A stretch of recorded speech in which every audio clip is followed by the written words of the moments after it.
I'm connecting Sri Ram with the idea of peace because I've observed him to be at peace with himself. He's realized what state he is in. And why should I recall him? Because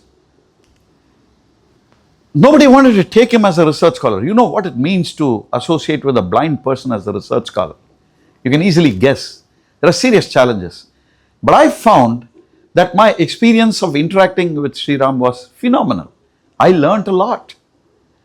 You know, while working on his thesis, Father, were you there at that time when I used to sit in the lab with Sri Ram? In the evening.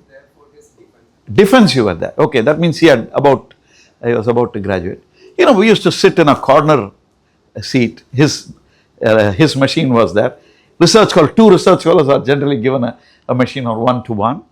So, literally he used to say, LSG, go to this page, go to this line, you will see this.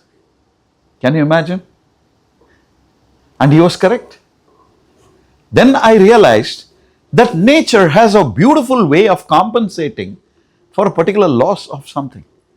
When you lose a sense, there's a compensation that happens. I'm sure Helen Keller benefited from such a compensation, you know, and of course became the legend that she became. Okay. And more importantly, during Sri Ram's, I was telling Father yesterday, during Sri Ram's Vaibhavosi, the examiner was Professor Panduranga Bhatt of IIM Calcutta. And he had already written very well about the thesis. The thesis was about life, basically. It's a thesis in the Department of Management Studies. Huh? He talked about what's called the Panarchy cycle, Panarchy, and applied it to business sustainability. I'm naming all this so that you can note them and try to learn about them. Gunderson and Holling are the authors who worked with the Panarchy cycle, Panarchy. It's a very interesting model of how nature works, how nature cycles itself. Okay? So the examiner Panduranga Bhatt had come, and we usually hold our Vaibhavosi in a seminar hall, small seminar hall, maybe about 20-25 people sitting there. And I recall vividly that towards the end, after the questioning was over, Professor Panduranga Bhatt had actually started breaking down. There were tears in his eyes, actually. You know, and he was literally wiping, and I asked him also later. He said, this is the best thesis I've reviewed so far. You know. But interesting thing is, Sri Ram became the first blind student to be admitted into any IIM. It was a long struggle for Professor Kalyan Raman. Fortunately, I was a professor of IIM Bangalore many years ago, and I could connect him to a few people who still were good friends at that time. And they had their own serious concerns. But because he was a gold medalist, that means solid evidence is coming that you're dealing with a person with tremendous capability. Of course, I hope you got the lesson. Don't write off somebody. It's a big lesson. Just because they have some deficiency, don't write off somebody. That may not be fair. You know. If I'm not mistaken, he stood third in his class in IIM Bangalore. I hope you understand what I'm saying. And Sri Ram, the best part is, it's very difficult to upset him because he was holding on to his peace very closely. And with anybody, he was a very kind soul. He was made that way. He understood what happened to him, and he was responding in a very beautiful way to that experience of his life. So 1A and 1B are clear now to you. Okay? Check to what extent you are with yourself, at peace with yourself. And you are the best answer. Somebody else can never answer for you. Never. You have to give the answer to yourself. And you know how much of peace you have towards the rest of the world, whatever it is. And all of us know the kind of world we are living in, where it's very clear that people are not at peace with themselves and therefore are willing to go to war with somebody else whom they may not even know. They don't know anything about who the other person is, but yet they want to go and, fight engage in severe violence, maim, torture, kill somebody else, with the perhaps the wrong belief. Even now I'm saying there's a wrong belief, it's an incorrect belief that this you can note specially. Even if every human being in this world followed the same faith, the world will still not be a happy place. Why? Because people don't know how to deal with themselves. We are creatures of contradiction. It is a fact that we are creatures of contradiction. And education should help us to deal with those contradictions. We are contradictory. And the most fundamental contradiction comes from this in our behavior. We would like to be equalized or equitable, if I may say so. We would prefer for equality and equitability, or equity, if you want to put it that way. We would like that. But at the same time, we want distinction. I'm separate. I'm special. You know, I'm not everybody. Now that is an obvious contradiction. Nobody can deny that contradiction. And it's extremely difficult for a person. And why does that happen? That happens because of ego. It's our ego that drives us into saying, I'm separate, I'm not the same. And when it comes to pain and suffering, I want to be treated separately. Especially. Is there something wrong with that? No. It's a human tendency. You pray. I'm sure all of us pray. Oh God, dear Lord Jesus, dear Mother Mary, can you save me from the pain and suffering I'm going through? There's nothing wrong. Is there something wrong with the prayer? No. It's perfectly all right. You have a moral right to that prayer, damn it. Okay. But the challenge is this. We are unable to oftentimes to appreciate or empathize with the pain of another. We're unable to do that. So that is about 1A and 1B. And these are important points for us. We'll revisit this later. Then comes question 2A. Am I holding my dignity, grace and honor intact? To what extent am I holding my dignity, grace and honor intact? By the way, my dear friends, I'm reminding you, we are talking about the philosophy of education. And it deals with peace, dignity, grace and honor. So that's the connection. We'll talk about Bloom a little later. Bloom comes much later. The nuts and bolts of what happens in classrooms comes much later. I hope you agree I've been speaking some truths so far. Or do you feel I'm going completely off the rocker? Okay. Can I just sure, sir. You mentioned about you have to be at peace with ourselves. Yeah, to what extent am I at peace with myself? Then comes to we are to what extent am I at peace with the rest of the world? Okay, we have to be distinct. We are distinct. Yeah, we like to be distinct. No, we see if you see that we are no. There's three things like to be peace with myself, distinct, and to be treated separately. We want to be treated specially. Okay, if you put these three together, how can that be possible in a system where society demands certain things like? Fantastic. This is exactly the problem of the world. This is exactly the problem of the world. Are you getting it, sir? That's what I have. So fantastic, Dr. Simon. This is exactly the problem of the world. How do you transcend this apparent contradiction? That's your question. Okay. Have there been people who transcended this contradiction? Yes. Historically, there have been exceptional, rarest of the rare people who are on record to have transcended that contradiction. Okay, because of a certain reason, which I'll revisit. But do you agree the contradiction is there? It's there. Do you agree you and I get into that? When it comes to push comes to shove, he said, no, I'm not the same. Don't put me equal with the other guy.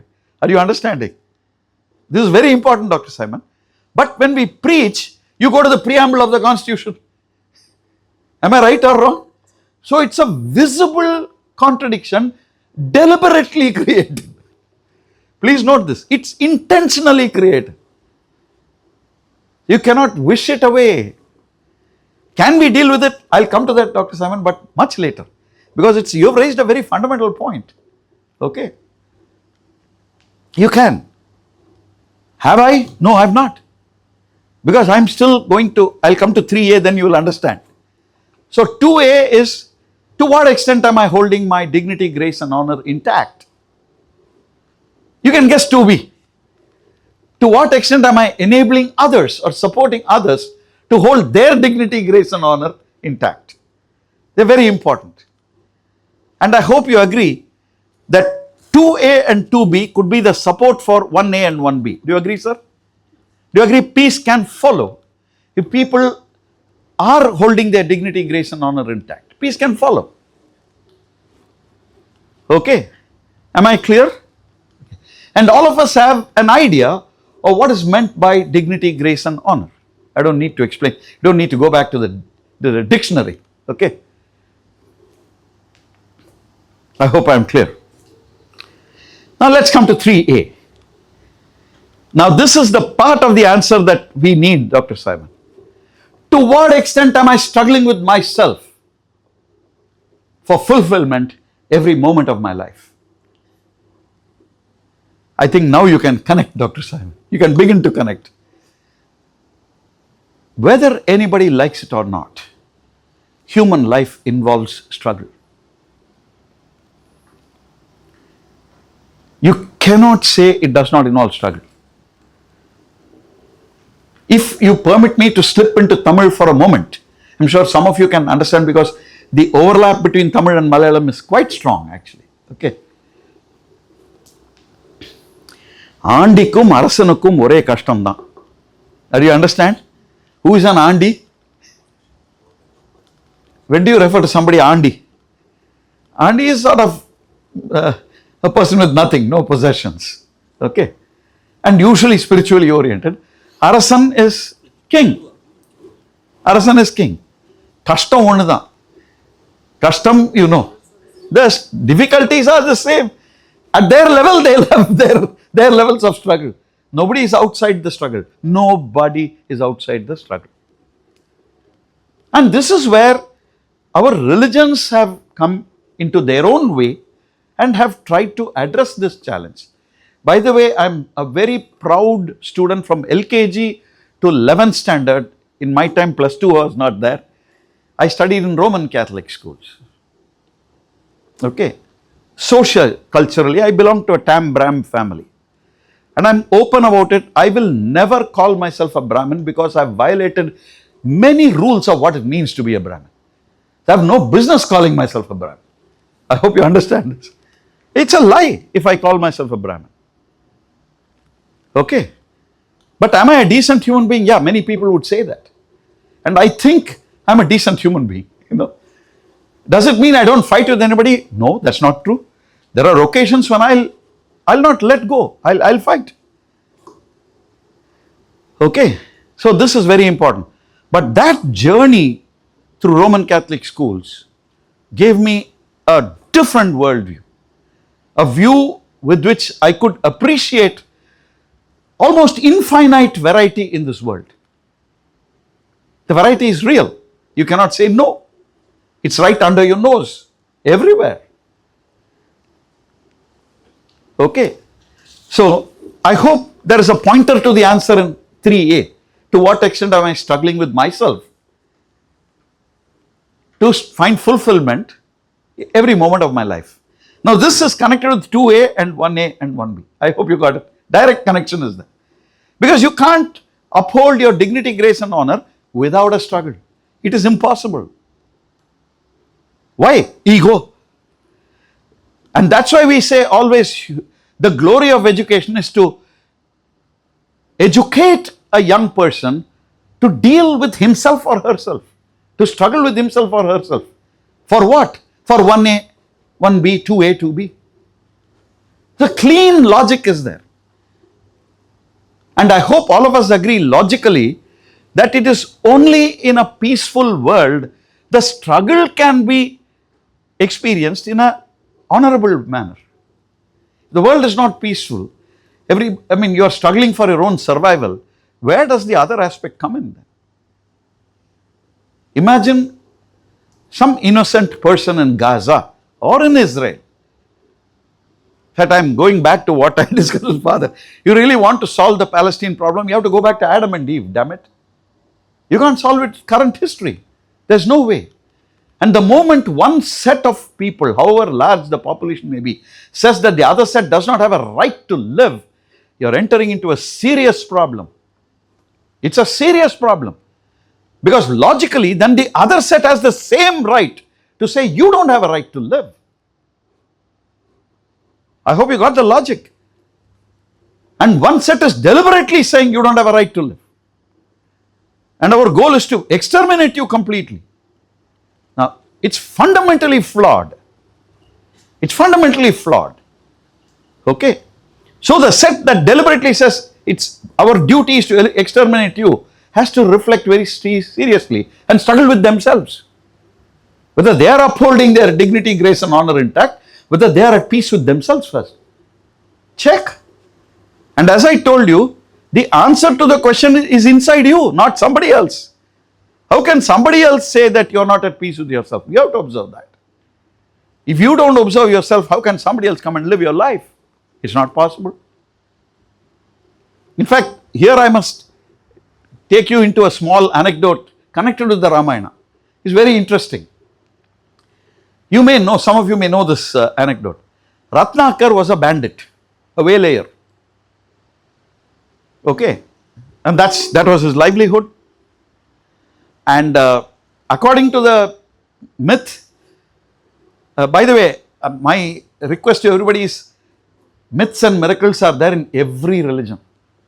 You put one here, there will be one there.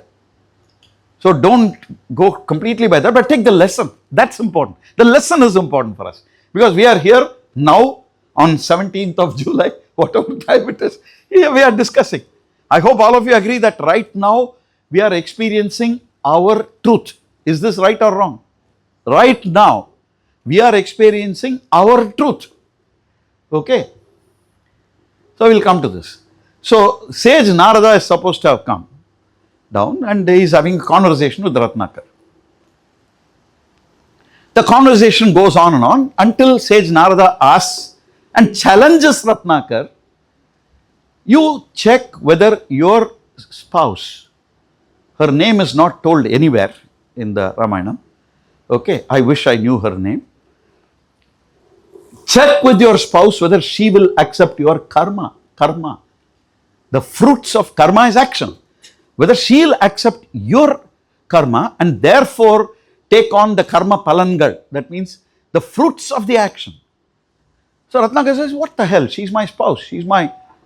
she will accept it. What do you mean to say she won't accept it? In fact, he's a little egotistic. She has no choice, he says. So Narada says, okay, go find out.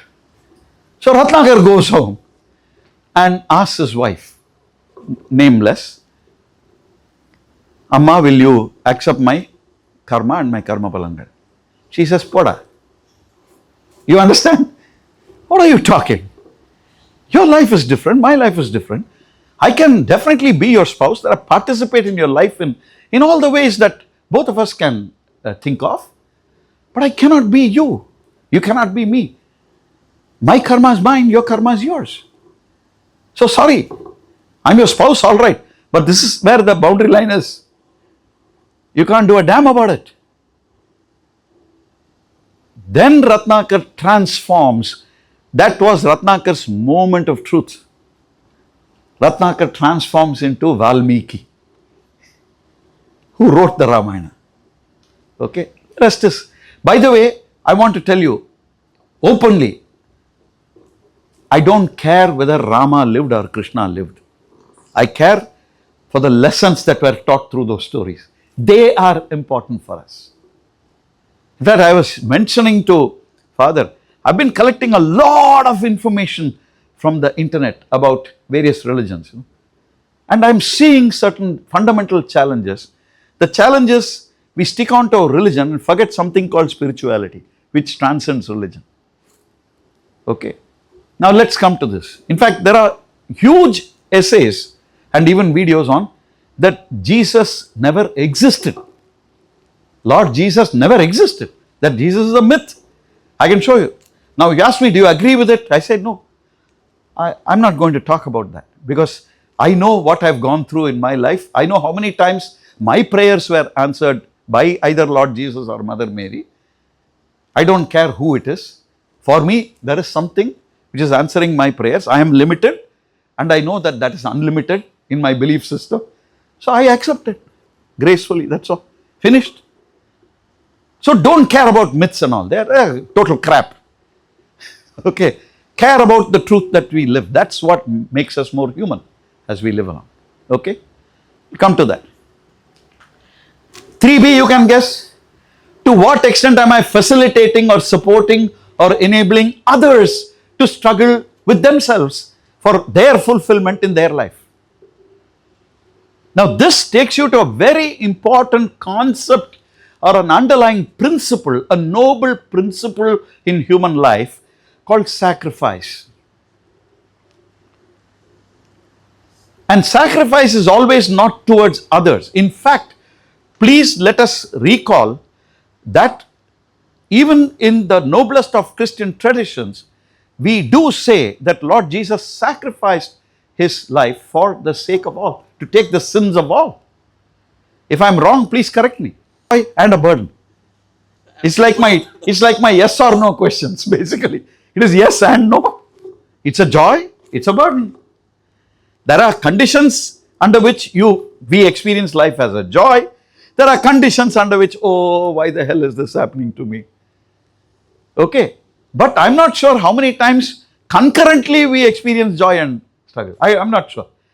And that's where the great people say, the joy is in the struggle and the struggle is in the joy.